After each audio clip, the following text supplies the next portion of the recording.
I know that you've been gone. You and me, we don't belong. It only makes me strong. After the blood ran out, don't wanna. Assalamualaikum warahmatullahi wabarakatuh. Waalaikumsalam warahmatullahi wabarakatuh. Seperti biasa, sebelum kita memulai pembelajaran kita hari ini, marilah kita berdoa terlebih dahulu. Kiki dipimpin untuk berdoa. Doa mulai. Bismillahirrahmanirrahim. Raditu billahi rabban wa bil islami dina wa bi Muhammadin sallallahu alaihi wasallam nabiyya wa rasulah. Rabbi zidni ilma warzuqni fahma. Baik anak-anakku, bagaimana kabar kalian semuanya? Baik, sehat, semangat, alhamdulillah. Untuk pembelajaran kita hari ini, sebelum kita mulai, Ibu absen dulu ya. Ya. Untuk absen hari ini siapa yang tidak masuk? Fitri dan Arini. Fitri dan Arini ya. Baik. Untuk pembelajaran hari ini apakah kalian sudah siap? Siap. Masih semangat? Masih. Kita coba semangatnya ya. Ya. Tepuk IPS. Ekonomi, sejarah, geografi, sosiologi, IPS. Yes. Bagus, semangat kalian memang sudah bagus dan semangat sekali. Baiklah anak-anakku, untuk memulai pembelajaran kita hari ini, Ibu akan menayangkan sebuah video. Coba dalam video ini nanti kalian amati dan kalian cermati, karena video ini nanti akan Ibu berikan materinya pada hari ini. I know that you've been gone. You and me, we don't belong. It only makes me strong. After the blood ran out, don't wanna know one else. That's what I used to know.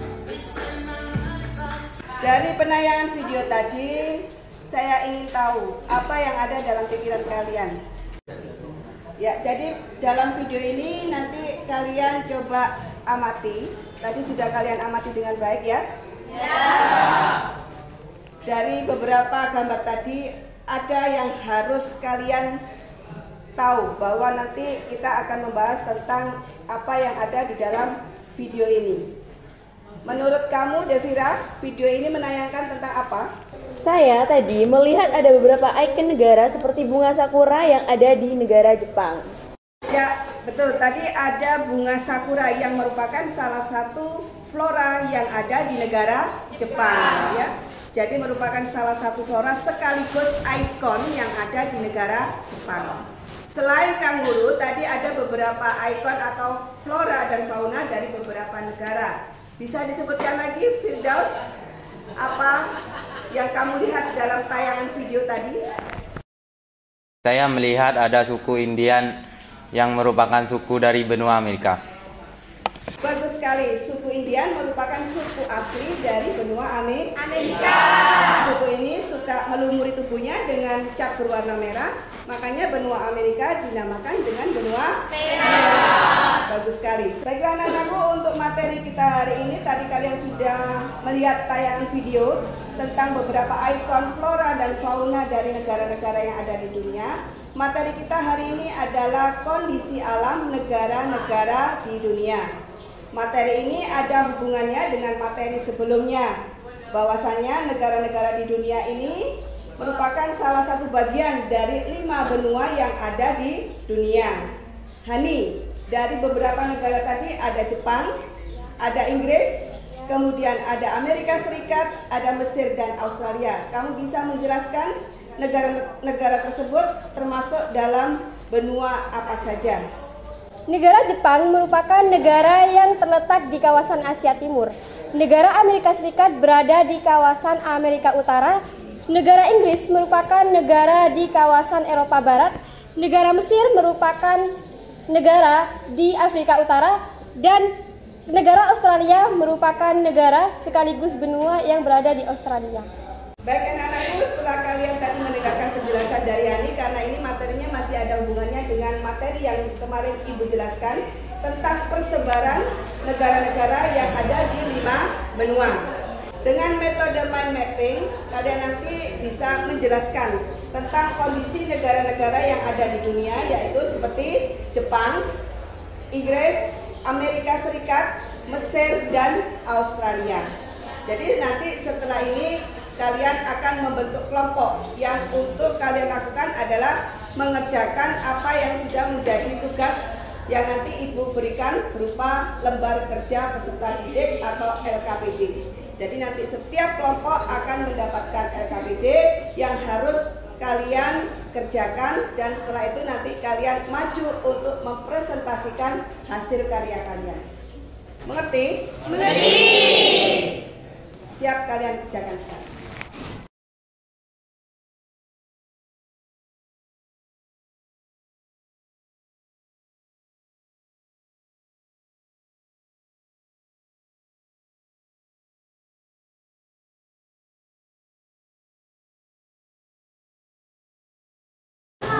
Maaf Bu, saya izin bertanya. Mengapa negara Jepang sering terjadi gempa bumi? Negara Jepang sering terjadi gempa bumi karena negara Jepang ini terletak pada 2 lempeng, perbatasan 2 lempeng, yaitu lempeng Asia dengan lempeng Eropa.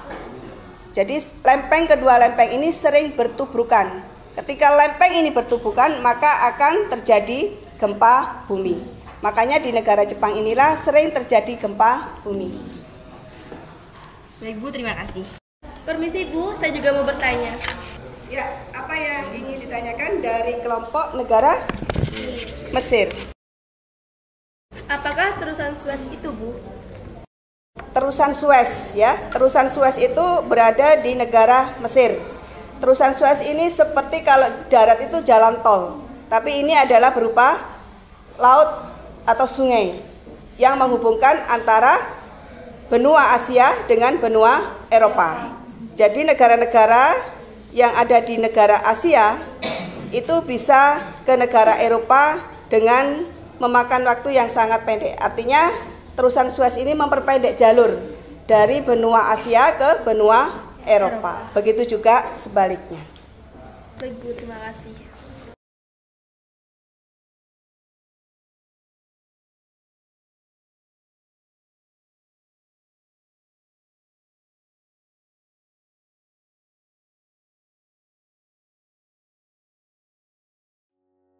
Anak-anakku, karena waktu untuk berdiskusi sudah selesai, sudah habis, maka saatnya sekarang kalian mempresentasikan hasil kerja kalian di depan sini ya. Untuk yang pertama kali adalah kelompok Jepang. Silakan kelompok Jepang untuk maju mempresentasikan hasil diskusinya.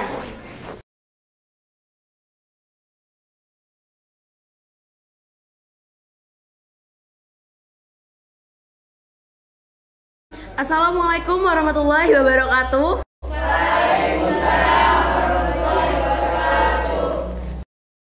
Kami dari kelompok 1 akan mempresentasikan mengenai kondisi alam di negara Jepang. Pertama-tama, sebelumnya perkenalkan saya Diana Rizkia Devira Faska. Saya Ahmad Bila. Saya Anita Ramadhani. Saya Muhammad Rizja Budi.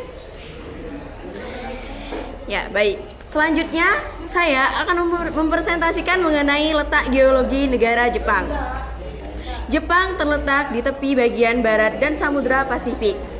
Selanjutnya, kita akan mempresentasikan mengenai letak astronomis negara Jepang yang akan dipresentasikan oleh Anita Ramadhani. Ya, di sini saya akan mempresentasikan tentang letak geologi negara Jepang. Jepang terletak di tepi bagian barat dan Samudra Pasifik. Baik, selanjutnya kita akan mempresentasikan mengenai iklim negara Jepang yang akan dipresentasikan oleh Ahmad Dikrila. Silakan. Ya, saya di sini akan mempresentasikan iklim di negara Jepang. Jepang memiliki iklim dengan 4 musim, yaitu musim semi, panas, gugur, dan dingin. Baik, selanjutnya kita akan presentasikan mengenai batas-batas negara Jepang yang akan dipresentasikan oleh Haris Setiabudi. Silakan. Saya akan jelaskan batas-batas negara. Utara Laut Astok, Timur Samudra Pasifik, Selatan Laut Jepang, Barat Laut Jepang, Kopra Selatan. Baik, selanjutnya kita akan mempresentasikan mengenai flora dan fauna yang berada di negara Jepang yang akan dipresentasikan oleh saya sendiri. Flora yang berada di negara Jepang adalah pohon X, bambu, maple, birch, beech, dan poplar. Dan fauna yang berada di negara Jepang adalah babi hutan, monyet, serigala, dan rusa. Terima kasih. Itu tadi penjelasan dari kelompok Jepang, kelompok 1 yang menjelaskan tentang keadaan kondisi alam negara Jepang, baik itu flora, fauna, letak astronomis, letak geografisnya, dan juga batas-batasnya. Sekarang dari kelompok lain, mungkin ada yang mau bertanya ke kelompok negara Jepang, apa yang belum dimengerti dengan kondisi alam di negara Jepang. Silakan dari kelompok lain, siapa yang bertanya? Saya. Oh ya.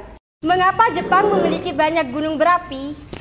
Karena Jepang terletak di tepi bagian barat dari Samudra Pasifik dan daerah itu merupakan bagian dari cincin api yang disebut juga sebagai Ring of Fire. Ya, tadi ada pertanyaan dari kelompok negara Australia yang bertanya mengapa negara Jepang banyak terdapat gunung berapi. Dan jawaban dari kelompok Jepang sudah benar karena posisi Jepang yang berada di lingkaran cincin api atau Ring of Fire, sehingga menyebabkan negara Jepang ini banyak terdapat gunung berapi. Ya. Gunung yang paling tinggi di negara Jepang adalah Gunung Fuji. Itu merupakan gunung yang paling tertinggi di negara Jepang. Baik, itu presentasi dari kelompok 1 yaitu kelompok Jepang. Untuk presentasinya kita kasih aplaus untuk kelompok Jepang.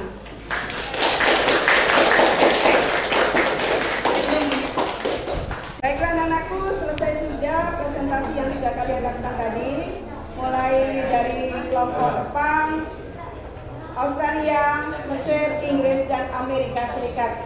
Kalian memang anak-anak hebat yang patut dibanggakan. Dan setelah ini kalian kembali lagi ke tempat semula dengan ditata yang tertib dan bagus ya untuk tempat duduknya.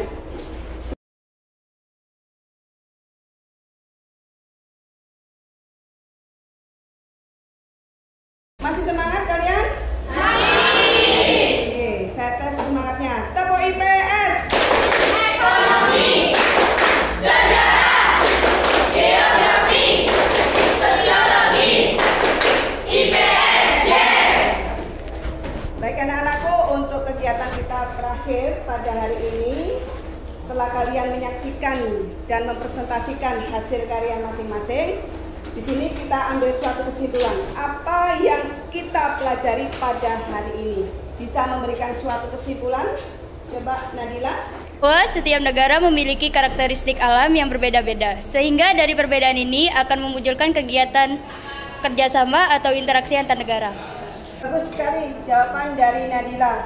Kesimpulan yang sudah dibuat. Jadi dari pembelajaran kita hari ini, kita bisa menyimpulkan bahwasannya dengan mempelajari beberapa karakteristik kondisi alam negara-negara di dunia, kita tahu bahwa setiap negara memiliki kondisi alam yang berbeda-beda, baik itu sumber daya alamnya, iklimnya, geologinya, dan lain-lainnya.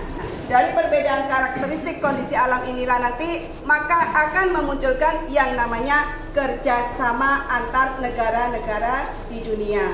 Otomatis di sini nanti akan muncul yang namanya juga perdagangan internasional. Mungkin ada pertanyaan dari kalian?